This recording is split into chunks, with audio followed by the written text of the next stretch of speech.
मंगलम कुंद कुंदाब्जो जैन धर्मस्तु मंगलम सर्व मंगल मांगल्यम सर्व कल्याण कारकम कदानां सर्व धर्माणां दैनं जयतु शासनं दैनं जयतु शासनं दैनं जयतु शासनं। देवादिदेव आदिनाथ भगवान की जय। देवादिदेव देवनाथ भगवान की जय। आदि सागर महाराज की जय। महावीर जी महाराज की जय। विमल सागर जी महाराज की जय। सन्मति सागर जी महाराज की जय। और दीक्षा शिक्षा आचार्य भगवान सुंदर सागर गुरुदेव की जय। आचार्य संघ की जय।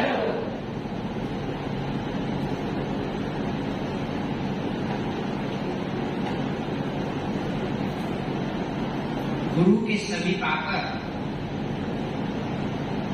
के समीप आकर हैवान भी इंसान बन जाता है।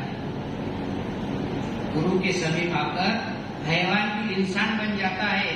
गुरु शरण में आकर इंसान भी बहुत महान बन जाता है।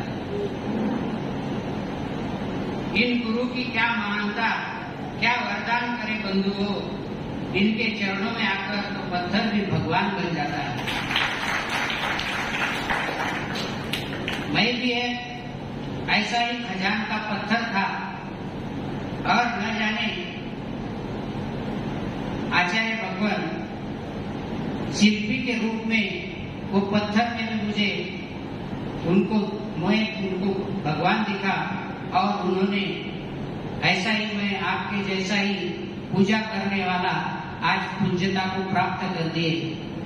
ऐसे हमारे आचार्य गुरु सुंदर सागर गुरुदेव के पावन चरणों में सच्चा नमन।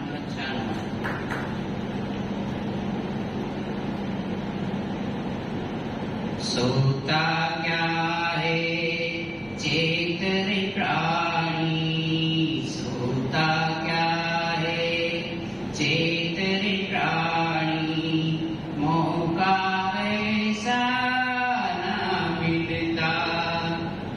क्षण क्षण दिन रात घटी पल जीवन निकला है जाता। सोता क्या है चेत रे प्राणी, सोता क्या है चेत रे प्राणी, मौका ऐसा न मिलता।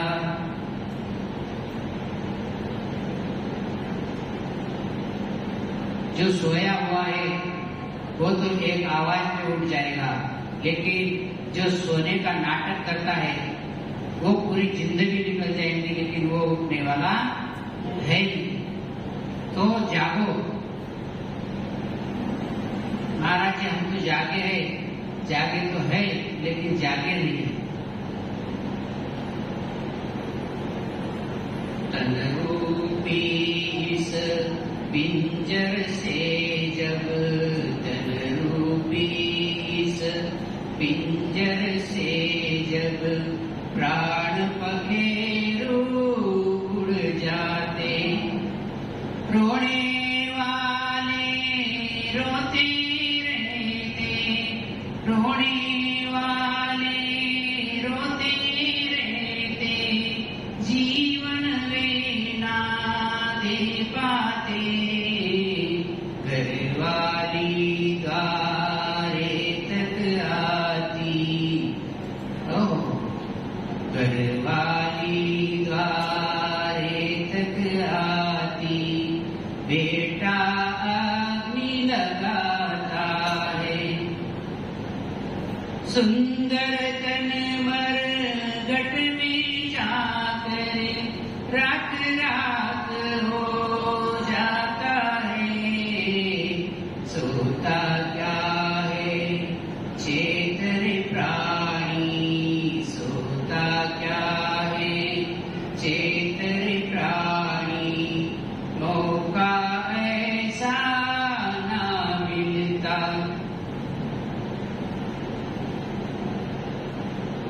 ये जो हमें मानव जन्म मिला है, इसकी सार्थकता क्या है, ये सोते हुए आदमी सोच भी नहीं सकता। उसके लिए जगना पड़ेगा। अनंत पुण्य को संचय करने के पश्चात जीव को दुर्लभ मनुष्य जीवन प्राप्त होता है। यह केवल गर्व का विषय नहीं है, परंतु यह विचार करने की भी बात है कि इतनी दुर्लभ वस्तु हमें मिली, दुर्लभता से दुर्लभ वस्तु मिली है, कोई खास प्रयोजन रहा होगा। उसके लिए हमने कोई खास पुरुषार्थ भी किया होगा, लेकिन हमें उसकी कोई कीमत ही नहीं है। हम जब जब बोलते हैं, चौके में आप आहार देते हो, जब जब हम बोलते हैं कि कोई नियम ले लो अम्मा जी, दादाजी कोई नियम ले लो, तो सबसे पहले सवाल होता है कितने दिन का और क्या। अरे ये एक निमित्त मिला है कि ये निमित्त से, गुरु भगवंतों के निमित्त से कुछ हमारा जीवन भी सुधर जाए, कुछ नियम बंधन में हम भी बन जाए, यही हमारी उत्कृष्ट भावना रहती है। और आप लोग तुरंत बोल देते हो कि नियम तो लेती महाराज जी, नियम तो लेता हूँ महाराज जी, लेकिन कितने दिन का, ये सबसे पहला सवाल। और दूसरा सवाल, नियम ऐसे ले भी लिया कि हम रात में खाने का नियम लेते हैं, रात में नहीं खाएंगे, हम दिन डूबने के पहले खाएंगे, लेकिन ऐसा करो कि हमको जो है तो 7:30-8 बजे तक की सहूलत दे दो। अभी आप मेरे को बोलो, जो संधि काल है, संधि काल में देखो दिन भर मच्छर कोई अपने को सताते नहीं, एक लैबोरेटरी बताता मैं आपको बैठे बैठे, दिन भर अपने को कोई मच्छर सताते नहीं, कोई बारीक जू सताते नहीं, लेकिन जैसी जैसी दिन का सूरज का उजाला कम होते जाता, वैसे वैसे जीवों की उत्पत्ति ऑटोमेटिक बढ़ जाती है। और शाम में देखो तो सबसे ज्यादा मच्छरों की संख्या जो होती है दिन डूबने के समय होती है। तो इससे अपना अंदाजा निकाल सकते हैं कि हम जो 7-8 बजे तक का नियम ले रहे, इससे तो रात में खाना खाएगा अच्छा, क्योंकि जीवों की उत्पत्ति का समय वही रहता है और वही समय में हम हमारा टाइम बढ़ा ले। नियम से तो दिन डूबने के 45 मिनट पहले भजन होना चाहिए। फिर अगर करना ही है तो एक और किसी को धोखा नहीं दे रहे हो हम धोखा हम अपने आप को दे रहे हैं। ये बात गौर से देख लेना। दूसरों को धोखा देना ये तो कोई खास बात नहीं, लेकिन हम अपने आप को खुद को धोखा दे रहे हैं। हम हमारा कल्याण खुद नहीं चाहते, औरों का कल्याण करना, होना, वो नहीं होना, वो तो हमारे कोई हाथ में नहीं है, लेकिन हमारा कल्याण तो अभी ही हो रहा है, क्योंकि हम वो सही ढंग से पालन नहीं कर रहे हैं। तो मनुष्य जन्म की सार्थकता इसमें है कि जो समीचीन धर्म है वो सत्य प्रकार से हम अपने में अपना ले। सिर्फ पढ़ लिया इससे काम नहीं चलेगा, सिर्फ सुन लिया इससे काम नहीं चलेगा। जब क्योंकि देखो ये जीव अकेला आया है, आते टाइम भी अकेला आया था। आज भले ही हम इस पंडाल में इतने 200-300 लोग बैठे हैं, लेकिन सबका आने का टाइम अलग है, सबका जाने का टाइम अलग है। सब साथ जरूर है, लेकिन सबको सोचना भी जिसका उसका है।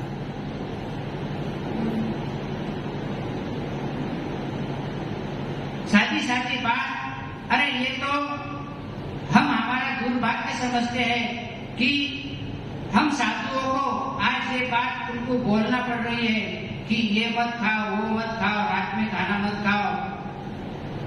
ये तो हमारे रग रग में भरा होना चाहिए था, लेकिन क्या करें, जो समय मिलता है उसमें से आधा समय तो इसी के लिए जाता है।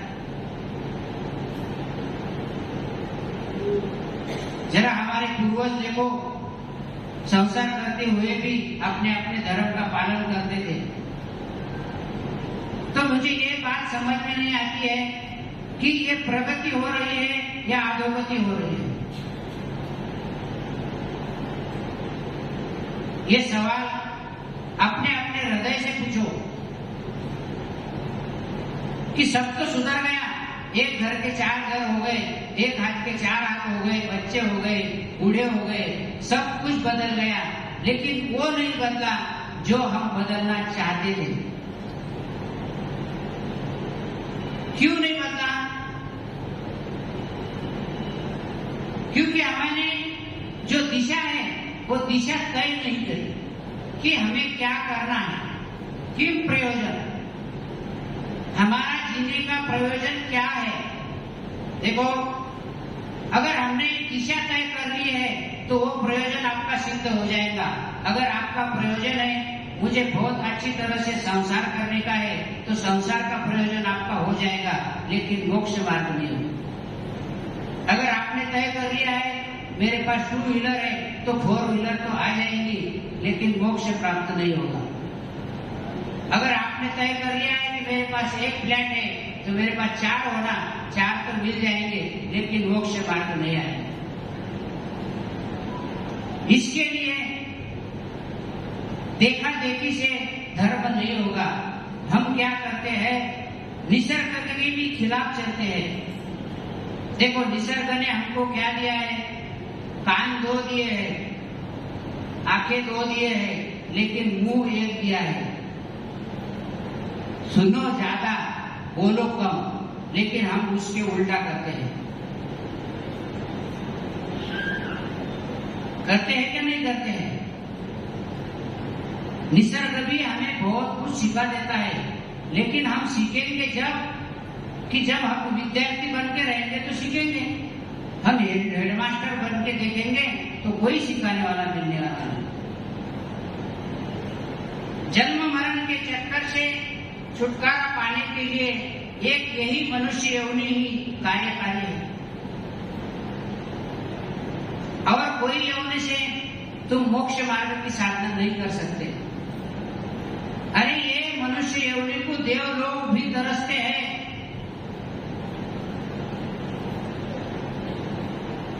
और यहाँ शंका समाधान में रोज 1-2 सवाल आते हैं कि हम घर पे रह के साधना कैसे कर सकते हैं, जबकि एक मैन में 2 तलवारें रह सकती है क्या? भैया, रागियों के साथ रहे हुए तो रागी हो जाएंगे, वितरागियों के साथ रहेंगे तो वितरागी हो जाएंगे। जब सवाल ही गलत है तो जवाब क्या देंगे?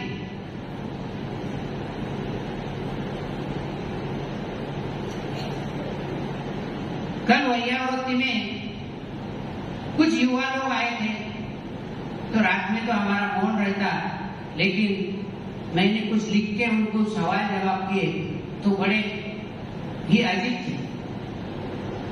मैंने इनको सवाल किया कि आप लोग युवा लोग शाम में तो आते हैं वैयावृत्ति, हालांकि 1-2 साधु छोड़े तो हमको कोई भी वैयावृत्ति की जरूरत नहीं, लेकिन आपके समाज जाने के लिए हम वैयावृत्ति करा लेते हैं। तो उनको सवाल किया मैंने कि आप युवा लोग इतने सारे 50 लोग आते, 25-30 लोग आते हैं वैयावृत्ति को, सब युवा रहते हैं। कभी कभी तो मैं डर जाता है कि इतने लोग कहीं हमारा एक आधा हार्ट फ्रैक्चर न कर दे।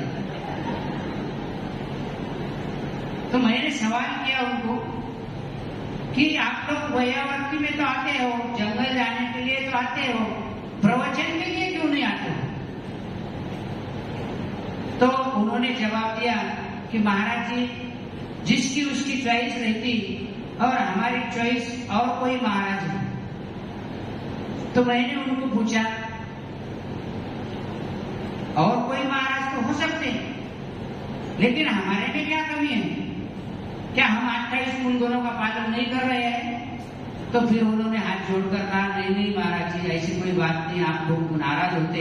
अरे जो नाराज होते वो महाराज नहीं होते।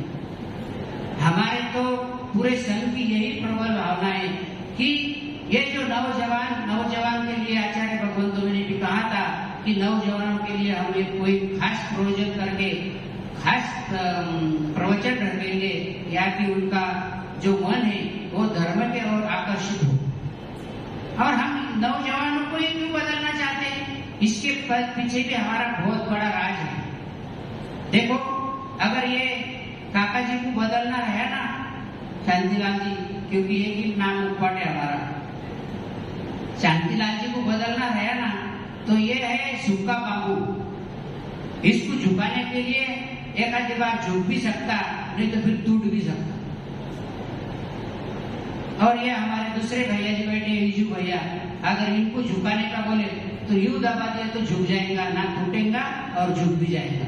इसके लिए हमारे युवाओं के नजर ज्यादा रहती।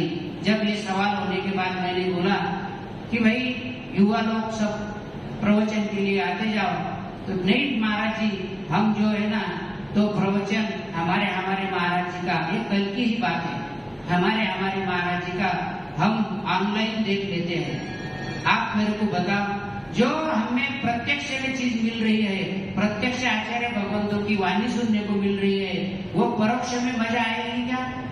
अब रहा सवाल, हम YouTube देखते देखते हमारा अकाउंटिंग भी करते, धंधा पानी भी करते, खाना भी खाते, तो क्या इतनी विशुद्धि आएगी? आप मेरे को एक बात बोलो, इतनी देखो, एक दुनिया में कितने आश्चर्य है वो तो मैं भूल गया हूँ, आप बता दो, कोई पता होगा तो। लेकिन ये भी एक आश्चर्य है। कौन सा आश्चर्य है?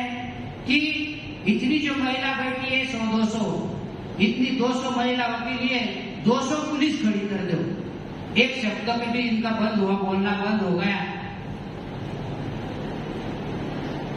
तो एक आश्चर्य हो जाएगा। लेकिन देखो, ये एक आश्चर्य है कि मैं अकेला एक घंटे से बोल रहा हूँ, लेकिन एक आवाज नहीं आ रही, ये आश्चर्य से कम है। अरे ये आश्चर्य ये नहीं है, ये बात आपको नहीं पड़ती, लेकिन आपके अंदर जो भगवान आत्मा बैठी है उसको ये पड़ती है। और एक बात ध्यान रखना, कभी भी जो भव्य जीव है ना, वो भव्य जीवों को ऐसा समागम अचानक मिल जाता है, ये भवितव्यता का लक्षण है। नहीं तो आज अपने केकड़ी में और भी तो समाज होगा, जैन समाज इतना ही है क्या? नहीं, इससे ज्यादा भी है। लेकिन जो भव्य जीव है उनको ये समागम ऑटोमेटिक मिल जाता। हमारा केकड़ी का कोई प्रयोजन नहीं था, लेकिन ये सोने के पत्ते हवा से उड़ के तुम्हारे दरवाजे में आ गए, इससे बड़ा सौभाग्य और कौन सा हो सकता?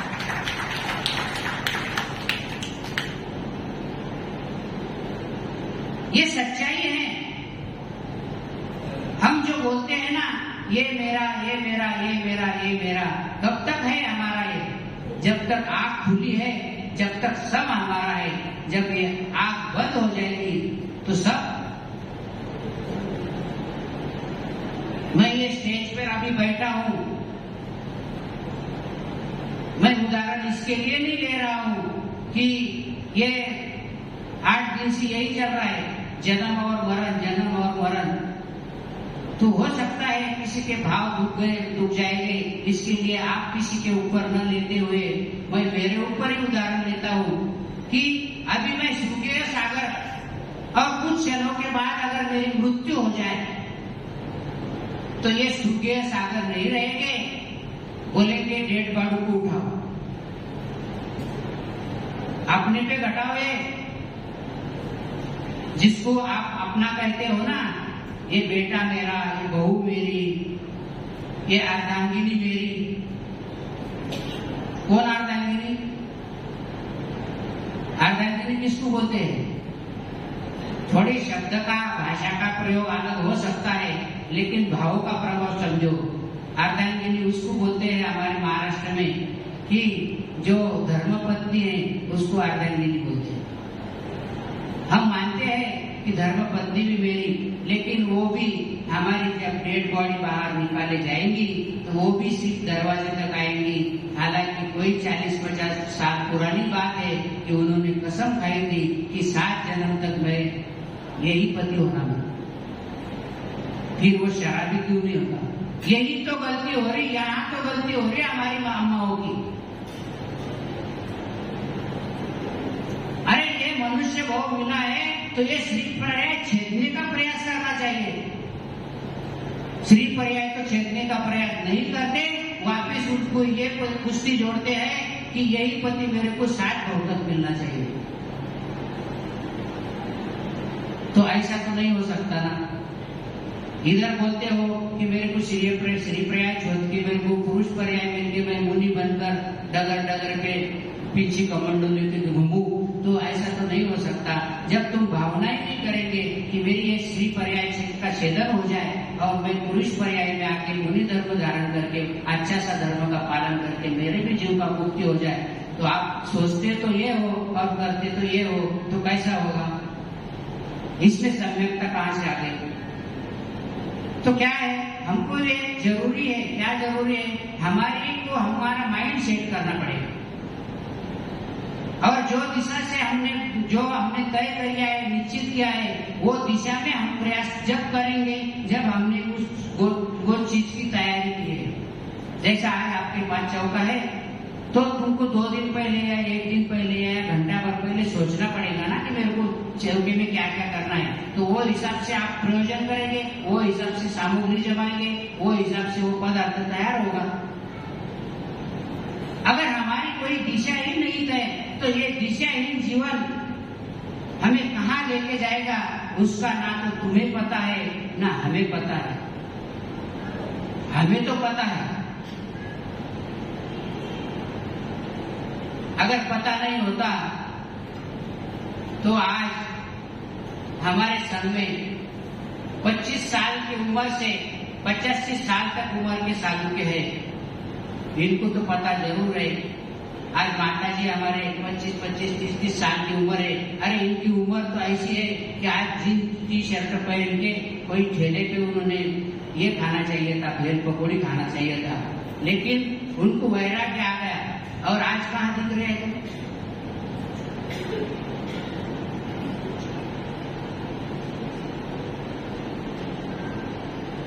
जरा सोचो, मैं इसके लिए बोल रहा हूँ, सोचो क्यों बोल रहा हूँ कि हमारे कानों पे ये सवाल बहुत आते हैं कि क्या महाराज जी हम ये नहीं कर सकते, ऐसा नहीं हो सकता,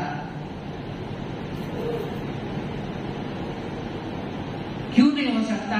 तो ये उदाहरण तुम्हारे सामने है।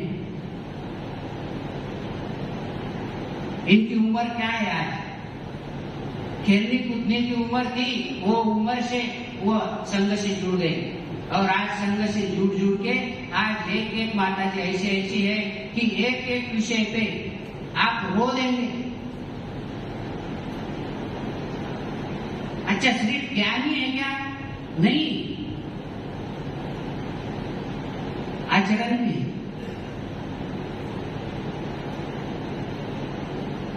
तो क्या हम ऐसा नहीं कर सकते कि हमारे को भी अगर हमारा जीवन बदलने का है तो कोई ना कोई निर्णय हमें लेना पड़ेगा? देखो, वैराग्य उत्पन्न करने के लिए हमको ये छोटी छोटी सी कहानियां भी वैराग्य उत्पन्न करा सकती है, लेकिन हम क्या सोचते? नहीं, हमारा पूरा जीवन इसमें बीता जाता है। सवेरे उठे, मंदिर जी में गए, मंदिर जी में भी गए तो कैसे गए? भोगों के भिखारी गए, राजा बन के नहीं गए, भोगों के भिखारी बन के गए।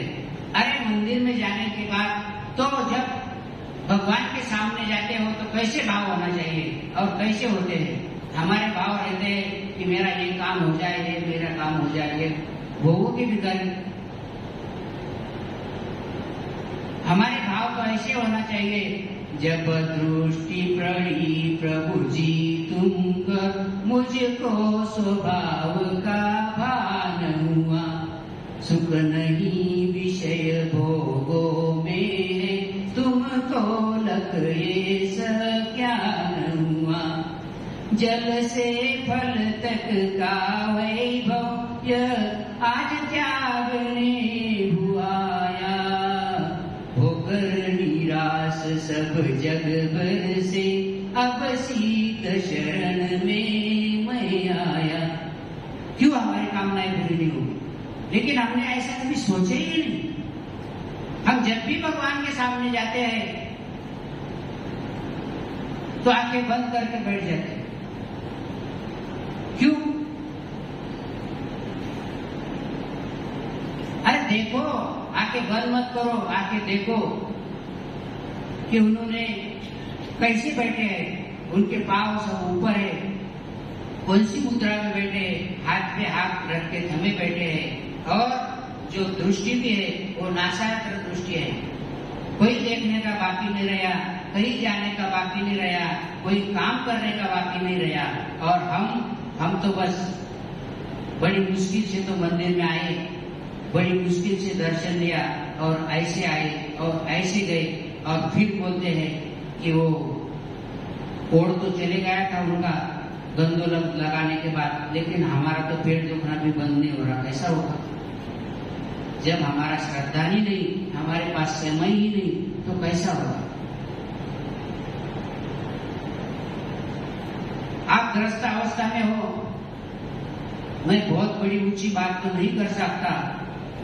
आप ग्रस्त अवस्था में हो तो हर ग्रस्त अवस्था में, हर उम्र में कोई ना कोई बीमारी की दवाई है, और तुम्हारा माइंड ऐसा सेट हो गया है कि ये गोली मैं नहीं लूंगी या 1 घंटे के बाद लूंगी तो मेरी टिकट फट जाएगी। कहाँ की? देवलोक। ऐसा माइंड सेट है। आज हमारे पास ये 85 साल के जो लग जी है, उनको एक दवाई नहीं है।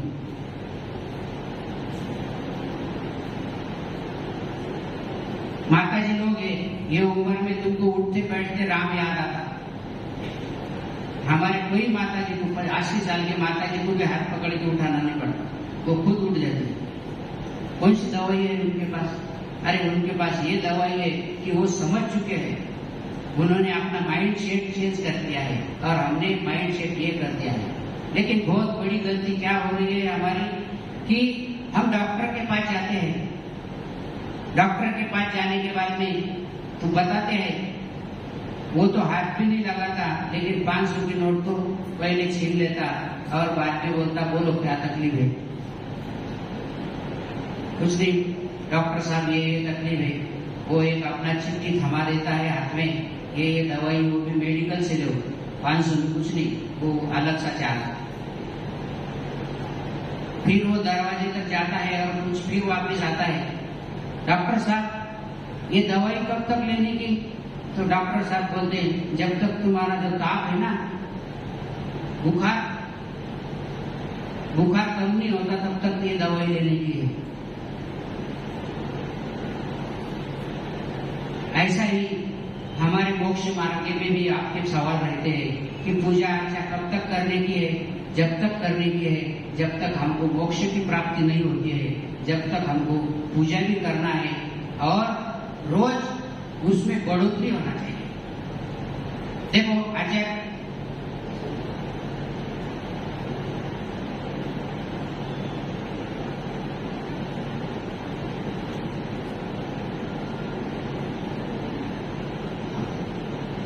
समय तो अपना होते जा रहा है, समय अपनी गति से चलता रहेगा, लेकिन आखिरी पॉइंट पर मैं एक बात क्या करना चाहता हूँ कि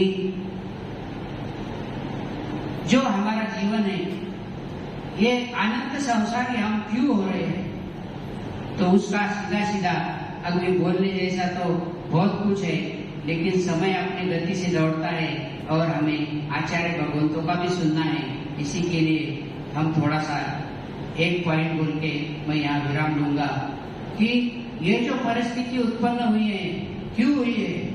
जिंदगी में पहले कभी संयम ना पाला था, धीरे धीरे बीता जीवन अंत होने वाला था। अब तो गुरुवाणी, अब तो जिनवाणी सुन लीजिए, थोड़ा थोड़ा प्रभु का ध्यान कर लीजिए, थोड़ा थोड़ा प्रभु का ध्यान कर लीजिए।